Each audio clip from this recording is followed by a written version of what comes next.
Welcome to GetawayGeese. We are Stu and Jane, and with Harry, our Ford custom auto camper, we share our adventures.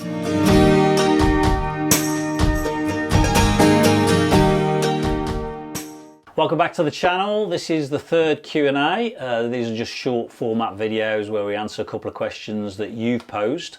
If you haven't seen the two before, go and have a look at those. And equally, if you've got some questions that you want to pose, just put them in the comments and that. So we've had quite a few questions. We've categorised them, so we'll pull them out. So we'll take a couple of trip ones because we've got a lot of those. Let's take this one. This is from Where's Wandering off YouTube. Island question this is. We think, what was our favourite park up? So park up, not location. So where do we park up overnight where we thought that was a great place? Are they not the same? Not definitely a location because we might travel through a location. This is where we park up overnight. Hook Lighthouse. I'm sorry. It was a favourite place and a favourite park up and that. So yeah. Yeah, it was. I enjoyed Hook, but which you can't park there unfortunately now.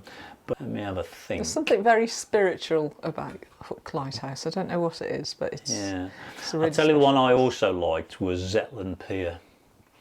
That was where it was just off the pier. We went on the pier actually, and there was an island that was I think. Somebody who worked on it was owned by the person, one of the people who worked. I think it was Lovell, George. I don't want to say Lovell Telescope. Yeah, you'll see somebody on and that.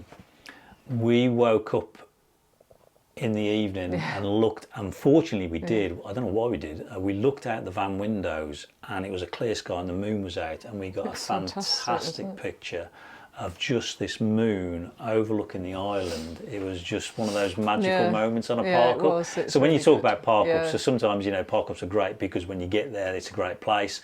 But this one was in the night when we woke up, and it was just one of those great places. So yeah, I'd probably call out Zetland Pier as a good place as well for a park up. Yeah.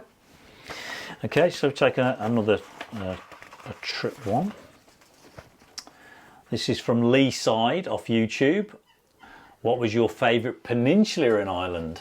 I'll answer that while Jane thinks about it. I'm going to go with the smallest peninsula, which is the Sheep's Head Peninsula. It was very picturesque. I think we were lucky with the weather. And when we got onto Sheep's Head Peninsula, we went right to the end of it, obviously, and there was a Sheep's Head lighthouse, and it was very quiet that day, and we went for a walk, probably about a 90-minute walk, which took us all the way. It was a nice, easy walk along the cliffs. Got there, and it was such a dramatic blue sea. It was not rough, but it was windy enough, so you got a lot of white on the waves. And just looking back into the eye, because you could see it right at that moment in time, you could see over to the Mizzen Peninsula, and you could see over to the Bear Peninsula where we were about to go. And it's just like one of those little moments that you look at and think, God, that's where we've been, that's where we're about to go, and we're here. Yeah, I would say the same. It was quite a picturesque place, actually. It was lovely. Because we then went and stopped at that place where, by the disused copper mines that overlooked, where I went fishing. I caught fish there, so that was probably my place there. Yeah. So, yeah. And we'll do one more. I must do a van one. This is from Andy Stentiford off YouTube. I think that's how you pronounce your surname, Andy. Thank you for the question. You mentioned you would have liked more USB sockets in the van. Can you give us a more in-depth look at the power situation in the base van and what comes with it? How what is already there can be used to power more USB devices, 12-volt sockets. What's your thoughts on what normal van use might actually need to provide what is provided? Okay, so again, I have done videos on what's on power, and we have changed this since we've had Harry. So the base van you have now, and this is the thing, don't forget, Harry's 4 years old. We didn't have lithium battery with it initially, and it was good enough, but we wanted something to last us a bit more when we were wild camping, so we upgraded to a lithium 105 amp hour battery. And I think we, when we went down to Hay-on-Wye, we managed to do... We did a week. And it would have still kept going. We still have to do some power management with that week, by the way, and it was a sunny day, so the solar was a sunny week and the solar was working. But we didn't have to start the engine. No, we didn't have to start the engine, so it lasted a week. So, so in Harry, it comes with two 3-pin sockets, you know, the 240 volt that are, obviously if you're hooked up, you would use those, and then it comes with 2 USB where we've got the adapters that will give us extra ports that we want. I always felt as though, so when I talked about an extra USB port, it's just one more over on the bedside, so when Jane goes to sleep, she sleeps on the passenger side. You know, I've put a little pocket there, she puts her phone in there. I wish she had to charge her phone overnight easily more than anything else. But what I do in the day is I phone my charger up, and then if my phone needs charging, charge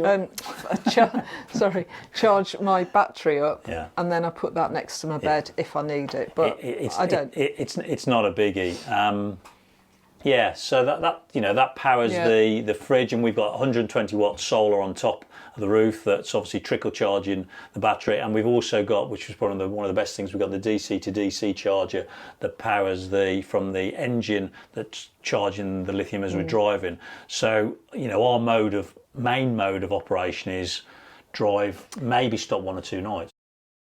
We had the Power Oak, and in fact we just sort of upgraded to a bigger wattage Bluetti that we did a review on. We've got in the van now, and that allows us to boil a kettle now, and also we can cook some food using a small cook pot. But even before that, we couldn't have done Ireland without that.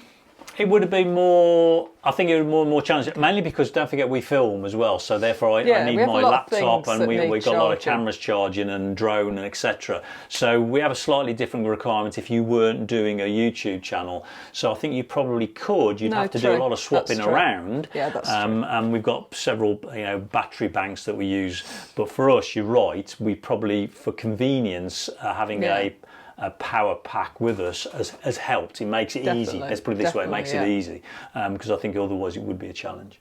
Yep. So I hope that answered your question, and if not, let us know, and I'll pick up on more detail if you need. So that's it. So I hope you enjoyed our third one. Again, if you've got any questions, put them in the comments, and we'll see you in the next one.